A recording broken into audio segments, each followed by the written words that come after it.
687 bombs for Josh part 37. We now have the little explosion tiles, the FADA tiles, flames and damage tiles. We can set them down, and also our mouse clicking is now working in shader number 8. The bombs for Josh shader is shader number 8. Let's look at the source code. So in the ARTGIRL shader macro string right here, we have added a section label to this section. All of this code existed prior, except for this thing right here, which is just a U32 version of 13, right? So U13 is just a U32 cast of 13. Okay, down here in ARTGIRL shader strings within shader source number 8, which is the bombs for Josh shader, inside the main function, inside label your units asshole, we have this new value D13 bomb. It is 1/13th the number of discrete units in the current tile size for the bomb tile. So it's a lot like these variables, but it is 1/13th rather than 1/9, and it's going to be used to inset the bomb graphic. So we have our 9x9 graphic here, and we're going to make a 13x13 grid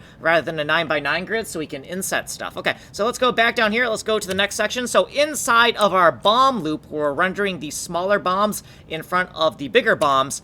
Within get bomb address, we are implementing that 1/13th calculation right here. Down here on render collected binary tiles in the FAD tile bit section, here is where we're rendering the FADA tile, and we fixed a bug on these lines. We were using the blue color. We need to use the red color because this is the flames and damage tiles. Also, we're going to animate it by doing this little Zor animation. We're going to take the game ticker timer. We're going to mask it with a binary 1, so as the game ticker advances, it goes 0, 1, 0, 1, 0, 1. And then we're going to take the current bit value and flip it with that 0, 1, 0, 1, 0, 1 to make a strobing pattern when we lay down the explosion graphic. Okay, down here in ARTGIRL, within the ARTGIRL struct, we have told the game engine the rules for how the shader works so that it knows where we're clicking in the shader. That's why the clicking is working. So in fragment shader mapping modes, we have declared that we wrote the shader in a percentage viewport style. Okay, and that's it. So like and subscribe, send money in the mail. If you want a longer explanation, you can go here to Ninja Coder. You are on the fast playlist on Kanji Coder. Technical demos are here.